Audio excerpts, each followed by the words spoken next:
Niara-nidiana ifotony teny amin'ireo toerana hanaovana asa fanadiovana ny Apipa ny Samva ny ONG Lalana Atsy dia hiravona ny olana amin'ny fahatsitsian'ireo lakan-drano hoy ny tale jeneralin'ny Apipa. Afaka iray volana dia hototosany asa fanadiovana sy fisikirana ireo lakan-drano eto andrenivohitra. Isan'ny votra zany nandritra ny fitsidiana teny amin'ireo toerana hanatotosanareo asa fanadiovana izay niarahany Apipa, ny Samva ary ny ONG Lalana io maran'io. Samy manana ny andraikany tokoa izy ireo eo amin'ny hivotsin-jalana ny asa fanadiovana. Étape le izy en deux étapes. L'étape voalohany le fanadiovana le nanalan'le matière en suspension le mitsikafo. Dia ao zany ny plante dia ao ny fako zay mitsikafona fanidina ny avany tsy azo zany. Dia ny faharoa deuxième étape zany dia le tena fandavahana le fanalana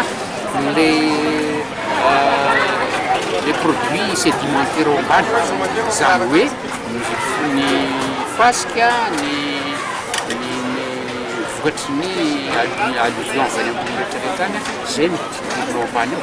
Tsy maintsy an'izay manao an'io fa ataonao hoe le perte de frais le efa lasa le fanadiovana zany d'ici un mois vita le fanadiovana le fako mitsikafo le fako mitsikafo tsy tsikafokafona ny fako le voalaza tamin'ny tavoahangy sy ny karazany fa ny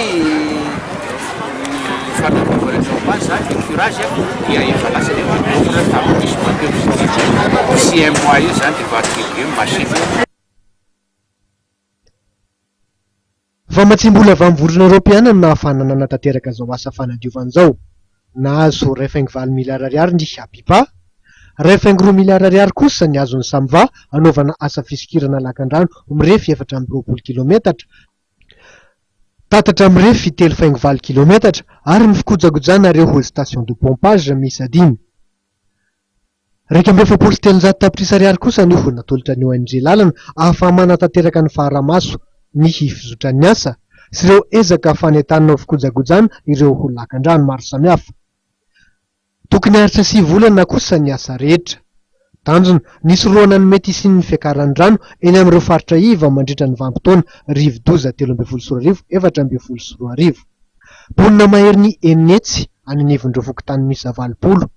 Eny amin'ny faritra iva no azo tombotsoa amin'izany.